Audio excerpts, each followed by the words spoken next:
what they did there. They were not too demanding, but still they taught me to fight for things, to have effort. And my mother did a better thing there than my father. My father was not much of a pedagogist. That's the right word for it. So with the 4 quadrants, you have an idea of probably where you are, what would be your first impulse in how you deal with the kid. And again, it's not about whether you love the kids, because that will be sure, otherwise you wouldn't be here. But it is possible that you are a bit more here and less there, or less there and more here. Or maybe you make things a little bit too easy, go there instead of here.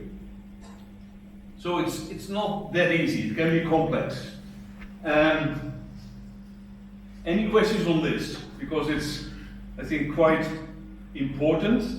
Looks easy, but it's like a mirror also to realize where you are somewhere. Any? Yeah? Okay. Next one, please. So, how to handle the situation?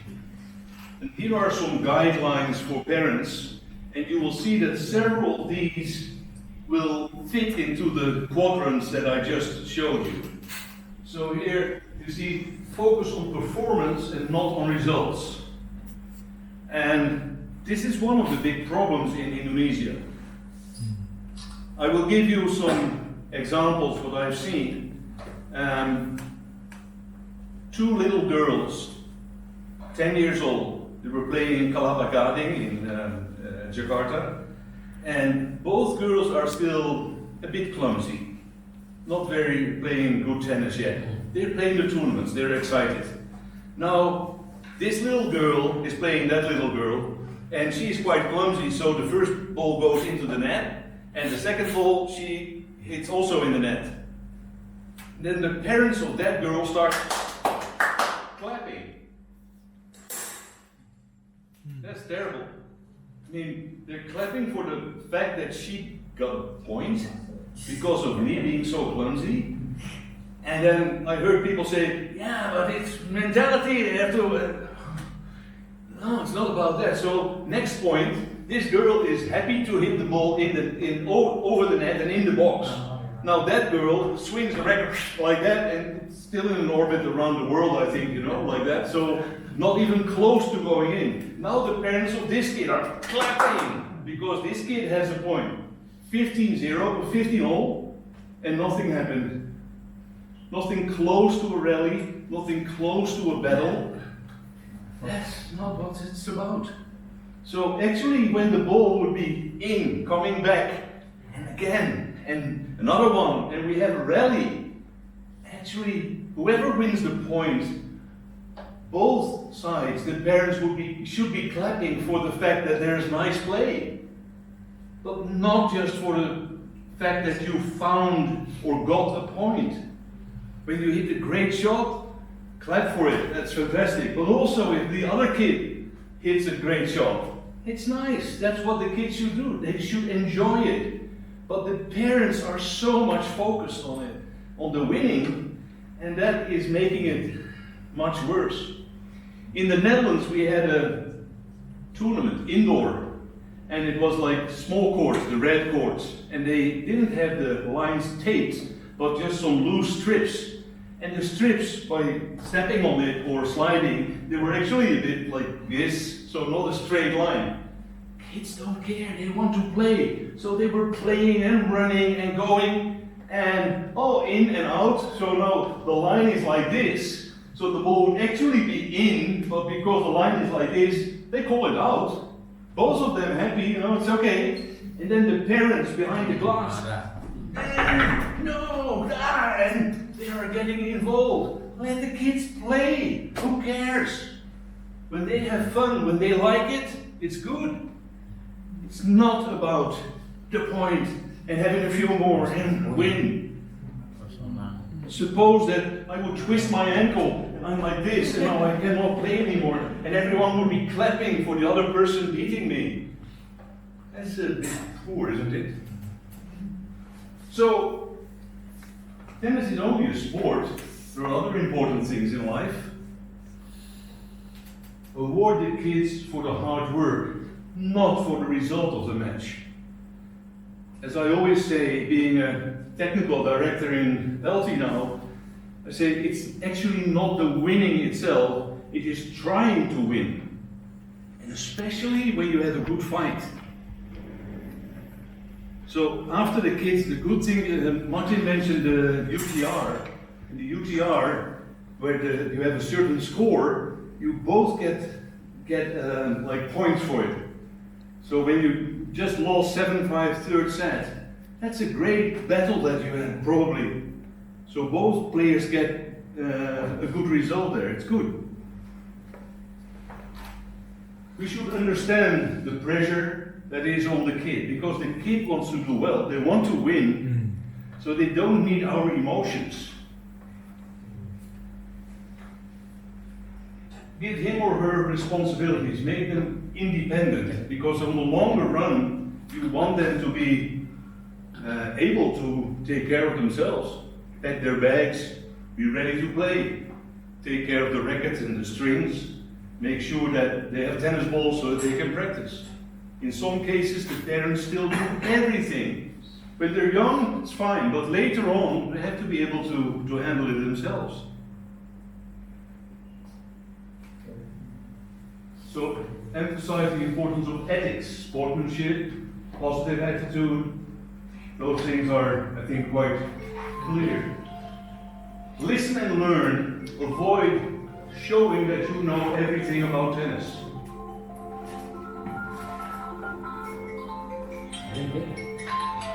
It's loud enough.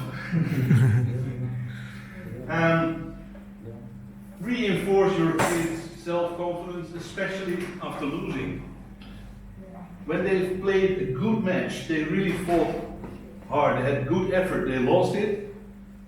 Make sure that they feel confident after it. So don't nail them for the fact that they should have won.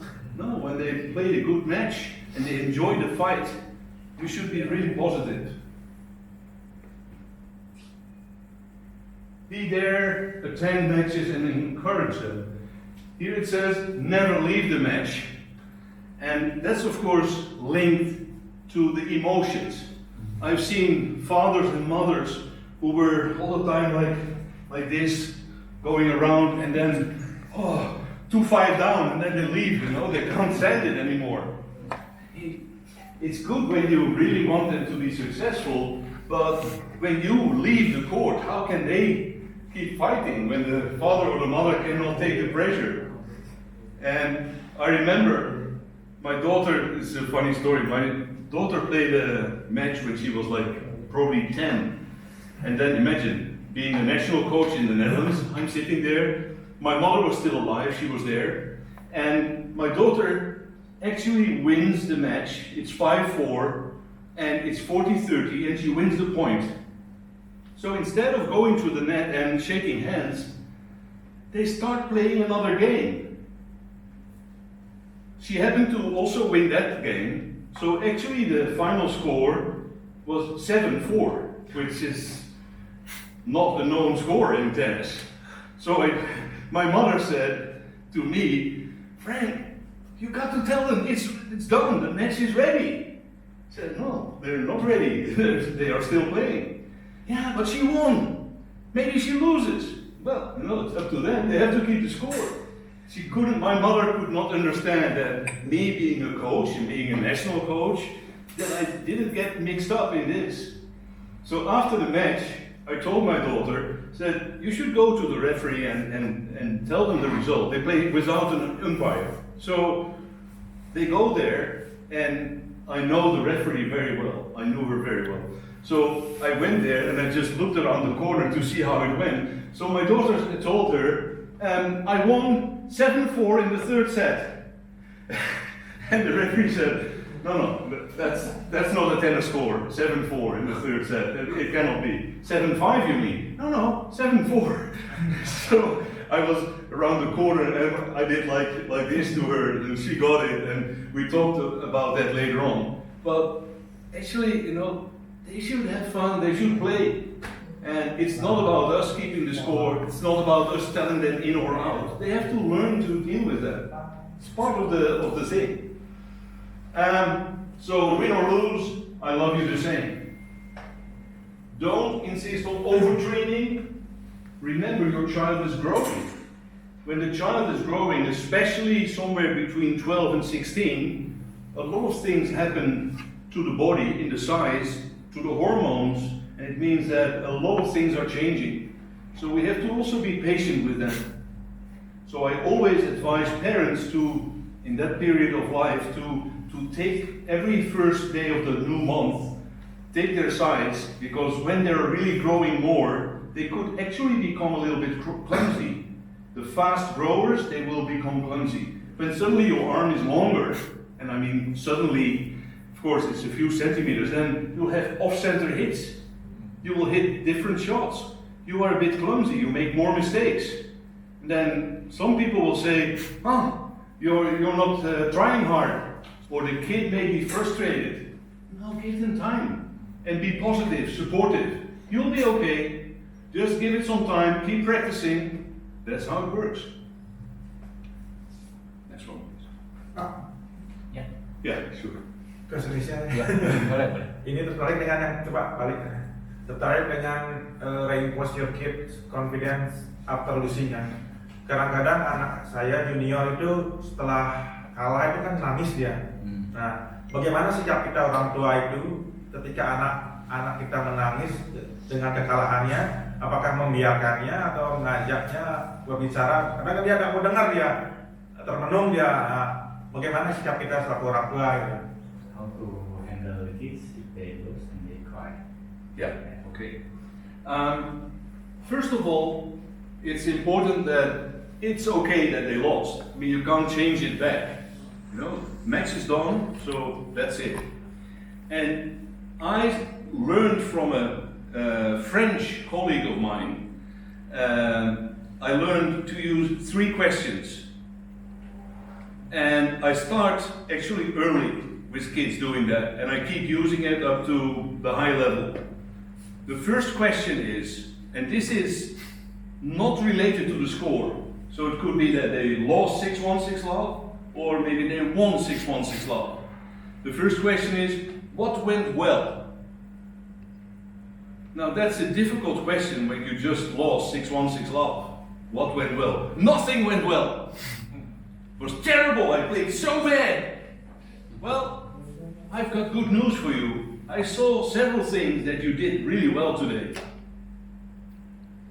What is it? You know, because they are so negative, they cannot imagine you saw something. And there's a trap for coaches, but also for parents, that you immediately start telling what you found. Don't do that. What I do is give them time. So I will tell them, take a shower or do your cool down, think about it.